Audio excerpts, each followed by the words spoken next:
اسی طریقے سے نماز کا معاملہ جو ہے وہ پہلے کیوں نہیں آیا؟ نماز کا بعد میں آ رہا ہے. آت المال علی حبہ ذوی القربى والیتامى والمساکین وابن السبیل والسائلین وفی الرقاب. کتنا دور لے گئے. واقام الصلاۃ وآتى الزکاۃ. یہ ہے ترتیب کے اعتبار سے جو میں نے عرض کیا تھا. یہاں عنوان کیا ہے؟ یہاں نیکی کی حقیقت عنوان ہے. اس کی روح ایمان ہے اور اس کا ظاہر اس میں سب سے پہلے انسانی ہمدردی، اور اس ہمدردی کی بنا پر وہ مال جو بہت محبوب ہے خرچ کرنا. درد دل کے واسطے پیدا کیا انسان کو، ورنہ طاعت کے لیے کچھ کم نہ تھے کروبیاں. اگر یہ نہیں ہے تو کچھ نہیں.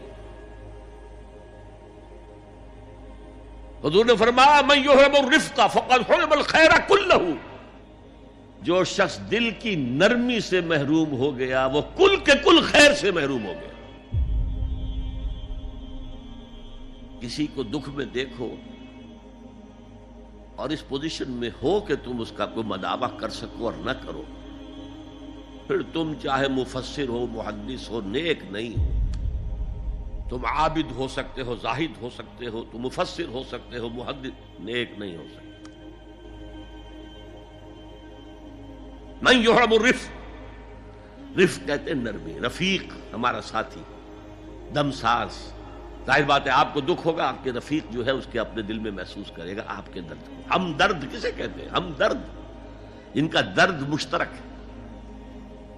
ہم عصر ایک زمانے کے لوگ،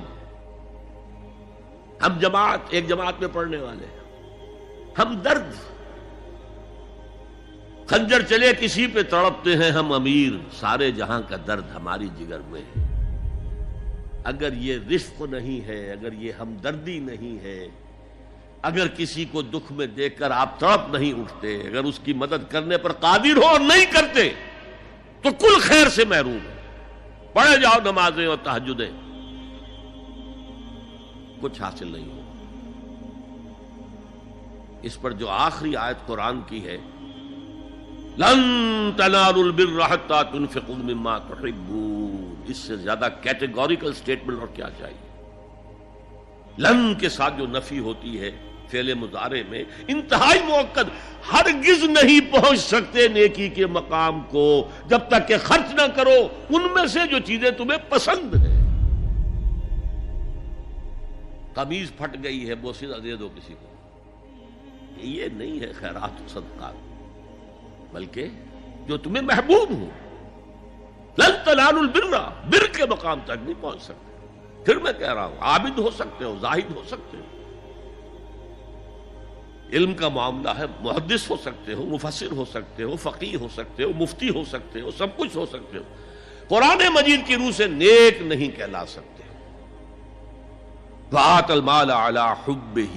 اب اس میں جو ترتیب میں نے کہا تھا، الاقرب فالاقرب، الاقدم فالاقدم، سب سے پہلے ذوی القربیٰ.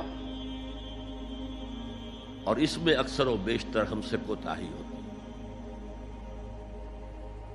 دور دراز کے لوگوں کے ساتھ نیکی ہو رہی ہے، سگے بھائی کی بیوہ اور یتیم بچے جو ہیں وہ محروم ہیں. انہوں نے اس وقت یہ کر دیا تھا، یہ کر دیا تھا. ظاہر بات ہے کہ رشتہ داروں سے تو شکایتیں ہوتی ہیں. یہ تو ہمیشہ ہمارے مخالف رہے جی، ان کی ہم کیسے مدد کریں. اگر تو اللہ کے لیے دینا ہے تو پہلا حق ان کا. من احب للہ وابغض للہ واعطى للہ ومنع للہ. اللہ کے لیے دیا ہے اگر، تو اپنے اس نفس کے جو انتقام کا جذبہ ہے اس کو کچلو، اور جس کا سب سے پہلا حق ہے اس کو پہنچاؤ. حق بحقدار رسید. ذوی القربى والیتامى، جو بے سہارا رہ گئے، باپ کا سایہ نہ رہا. والمساکین، مساکین کسے کہتے ہیں؟ مسکنت کہتے ہیں کم ہمتی. آپ کو معلوم ہے آج کل ایک مرض کہلاتا ہے نیورستھینیا. آدمی دیکھنے میں ہٹا کٹا ہے، صحت مند ہے، لیکن اندر سے اس کی کوئی ہمت ایسے جواب دے گئی ہے کچھ کر ہی نہیں سکتا. وہ ہے مسکین. اسی لیے جو فرمایا گیا یہودیوں کے لیے ضربت علیہم الذلۃ والمسکنہ، ذلت کے معنی بھی کمزوری اور مسکنت کم ہمتی، ہمت ختم ہو گئی.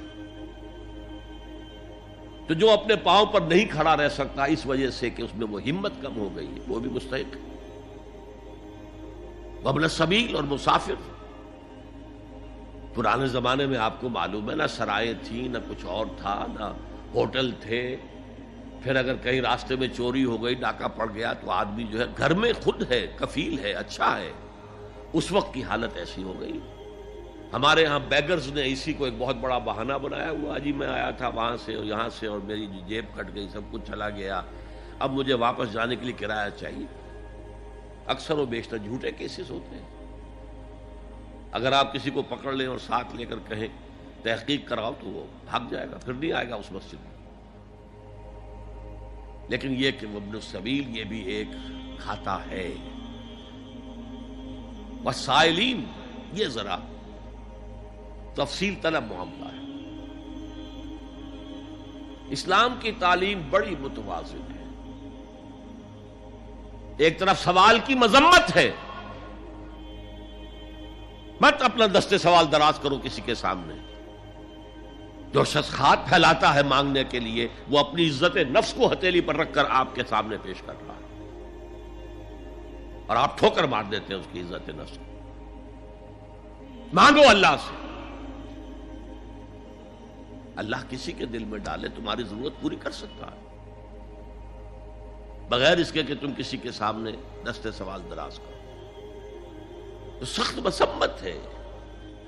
اور خاص طور پر بیگری جو ایک انسٹیٹیوشن بن گیا ہے، ایک پیشہ بن گیا ہے، وہ تو اسلام کی تعلیمات کے منافی ہے. اور جس طرح کی ہم خیرات بانٹتے ہیں، 5 روپے کا نوٹ دے رہے ہیں مانگنے والوں کو مسجدوں کے باہر، سمجھ رہے ہیں ہم نے حاتم طائی کی خبر کو لات مار دی، حالانکہ حقیقت میں آپ انسٹیٹیوشن آف بیگری کو سپورٹ کر رہے ہیں.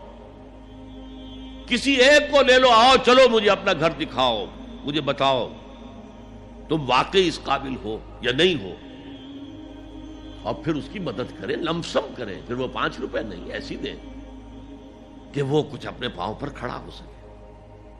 میں نے 1 روپیہ نہیں کہا، کہ 1 روپیہ تو اب کوئی شے نہیں رہی، لیکن یہ کہ 5 روپے کا نوٹ بھی آپ نے تقسیم کرنے شروع کر دیے، یہ کیا ہے؟ والسائلین وفی الرقاب. لیکن دوسری طرف سائل کو جھڑکنا نہیں ہے. اما السائل فلا تنہر، جھڑکو نہیں. اچھا بھائی نہیں، معاف کرو، میرے پاس اس وقت آپ کی مدد کے لیے کچھ نہیں ہے، میں کچھ نہیں کر سکتا. تو ان دونوں کے درمیان اصل میں معاملہ ہونا چاہیے. بلکہ یہاں تک بھی فرمایا سائل کو ضرور دو، چاہے وہ گھوڑے پر سوار ہو کر تمہارے دروازے پہ آیا. کیا پتا اس کی واقعی الجھن کیا ہے. تو سوال کی مذمت اور سائل کو جھڑکنے کی ممانعت. حتی الامکان خالی ہاتھ نہ لوٹاؤ. اس نے اپنی عزت نفس اپنی ہتھیلی پر رکھ کر تمہاری سامنے پیش کر دیا، اسے ٹھوکر نہ مارو. لیکن جیسا کہ میں نے عرض کیا، یہ انسٹیٹیوشن آف بیگری جو ہے یہ ایک علیحدہ شے ہے، بالکل اس کا اس سے کوئی تعلق نہ سمجھیے. وفی الرقاب، رقاب جمع ہے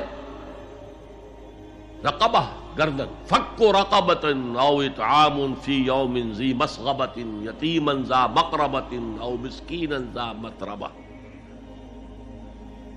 فک رقبۃ، کسی کی گردن چھڑا دینا. اس وقت سب سے بڑی اپلیکیشن اس کی تھی غلاموں کو، کنیزوں کو اپنے پیسے سے خرید کر آزاد کر دینا. بہت بڑی نیکی، بہت بڑی نیکی. اور حضرت ابو بکر رضی اللہ تعالیٰ عنہ کے دفتر فضائل میں سب سے اونچا کام یہ ہے کہ جن غلاموں کو اور جن کنیزوں کو ستایا جا رہا تھا، دیئر اونرز، دیئر ماسٹرز، ان کے آقا کو حق حاصل تھا، جو چاہے کریں ان کے ساتھ، قتل کر دے، کوئی پوچھنے والا نہیں ہے. میں پہلے بھی عرض کر چکا ہوں، میری ملکیت ہے، جیسے میری بکری میری ملکیت ہے، میں نے اس کو ذبح کیا، گوشت کھا لیا، تم کون ہوتے ہو پوچھنے والے؟ میرا غلام تھا، میں نے قتل کر دیا، تم کون ہو پوچھنے والے؟ ان کو حضرت ابو بکر نے خرید کر آزاد کیا اور منہ مانگے دام دیے. حضرت بلال کے لیے امیہ ابن خلف نے اتنی بڑی رقم مانگی, حضرت ابو بکر نے کہا ٹھیک ہے لو. باپ نے کہا بھی ابو قحافہ نے, ابو بکر کو کوئی غلام خریدنا ہی تھا تو کوئی طاقتور آدمی جو کام آ سکے کہیں اس کو خریدنا چاہیے. مجھے کیا پتا ابو بکر کس لیے خرید رہا اور کس کے لیے خرید رہا. آج کے دور میں اس کی اپلیکیشن ہوگی. کوئی شخص جو ہے اگر قرض میں اس طرح جکڑا جائے کہ لاکھ ہاتھ پاؤں مارے نکل نہیں سکتا, اس کو کوئی لمپ سم مدد دے کر اس قابل کیا جائے کہ وہ پھر اپنے پاؤں پر کھڑا ہو جائے. یہ نہیں کہ اسے آپ ہر مہینے کچھ رقم دیتے رہے مینٹیننس کے لیے, نہیں.